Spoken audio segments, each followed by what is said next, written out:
وہ گویا ثواب کے لالچ یا خدا کو رشوت دینے کی غرض سے کیے تھے۔ کسی کو رشوت دے کر کچھ حاصل کر لیتے ہیں نا، تو اس طرح کیا ہے اللہ تعالیٰ کو بھی اس نے رشوت دینے کی کوشش کی تھی۔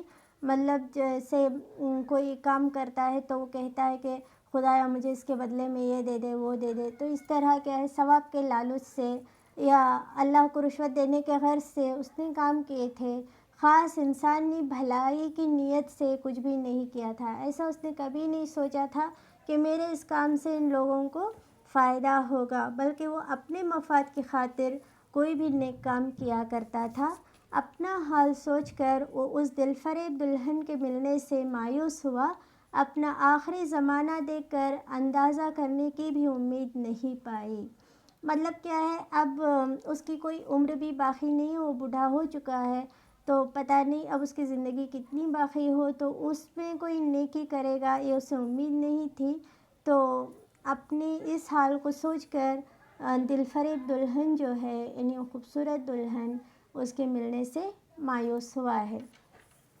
تب نہایت مایوسی کی حالت میں چلا اٹھا۔ وہ بار بار چلاتا ہے، ہم کو پتہ ہے، ہائے وقت ہائے وقت، کیا پھر تجھے میں بلا سکتا ہوں؟ ہائے میں 10 دینار دیتا اگر وقت پھر آتا اور میں جواں ہو سکتا، یہ کہہ کر اس نے ایک آہ سرد بھری اور بے ہوش ہو گیا۔ تو سوچ رہا ہے کاش کہ میں دولت دے کر بھی وقت کو حاصل کر لیتا، لیکن افسوس کہ میں اب اس کھوئے ہوئے وقت کو حاصل نہیں کر سکتا۔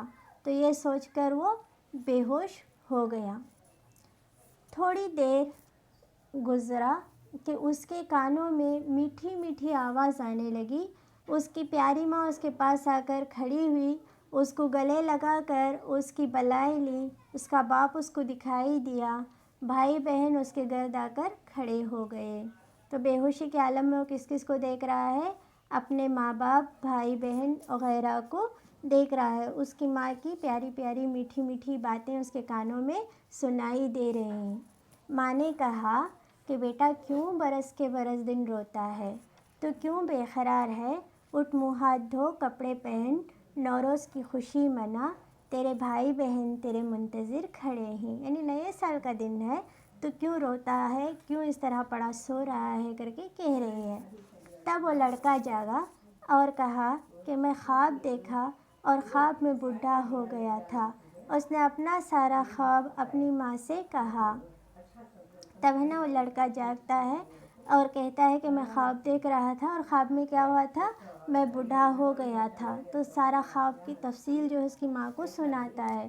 اس نے سن کر جواب دیا کہ بیٹا بس تو ایسا مت کر جیسا اس پشیماں بوڑھے نے کیا، بلکہ ایسا کر جیسا تیری دلہن نے تجھ سے کہا، یعنی انسان کی بھلائی کر، اچھے نیک کام کر، ایسا مت کر جس طرح اس بوڑھے نے کیا تھا۔ یہ سن کر وہ لڑکا پلنگ سے کود پڑا اور نہایت خوشی سے پکارا کہ او یہی میری زندگی کا پہلا دن ہے۔ خوش ہو گیا ہے، یعنی آج سے ہی کیا ہے، میری زندگی کا پہلا دن ہے، میں کبھی اس بوڑھے کی طرح نہیں پچھتاؤں گا اور ضرور اس دلہن کو بیاہوں گا جس نے اپنا خوبصورت چہرہ مجھ کو دکھلایا اور ہمیشہ رہنے والی نیکی اپنا نام بتایا۔ او خدا، او خدایا میری مدد کر، یعنی اللہ کا کرم ہو گیا اس لڑکے پر کہ وہ خواب میں بوڑھا بن گیا تھا اور اپنی ڈراؤنی زندگی کا اسے احساس ہو گیا، تو وہ اللہ کا شکر ادا کر رہا ہے اور کہہ رہا ہے اے اللہ میری مدد کر تاکہ میں اپنی زندگی جو ہے اسے خوبصورت بنا سکوں، اس میں نیکیاں کر سکوں، نیک چیزوں پر عمل کر سکوں۔ تو اس طرح کیا ہے وہ لڑکا خوش ہو جاتا ہے۔ تو سر سید کا یہاں ہمارے لیے ایک پیغام ہے، بس اے میرے نوجوان ہم وطنوں اور پیارے بچوں، انسانی بھلائی کی کوشش کرو تاکہ آخری وقت اس بوڑھے کی طرح نہ پچھتاؤ۔ ہمارا زمانہ اخیر ہے، اب خدا سے یہ دعا ہے کہ کوئی نوجوان اٹھے اور انسانی ہمدردی اور قوم کی بھلائی کی کوشش کرے۔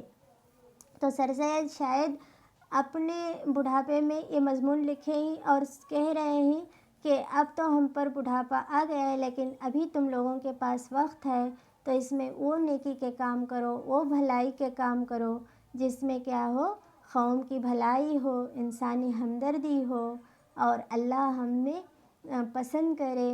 تو تم نوجوان ایسے کام کرو۔ ایسا کیا ہے، اپنے ہم وطنوں کو، پیارے بچوں کو، نوجوانوں کو، سب کو ہے نا سر سید نے پیغام دیا ہے۔ امید ہے آپ کو یہ عمر رفتہ جو مضمون ہے یہ سمجھ میں آیا ہو، اور اس سے جو ہمیں سبق حاصل ہوا ہے اس سے بھی آپ شاید واقف ہو چکے ہوں، چونکہ سر سید کا کام ہی کیا تھا، اپنی قوم کے اصلاح کرنا تھا، تو انہوں نے یہ اخلاق کی باتیں جو ہیں اس مضمون کے ذریعے ہم تک پہنچائی ہیں۔ تو ہم اس سیشن کو یہیں ختم کرتے ہیں۔ اللہ حافظ۔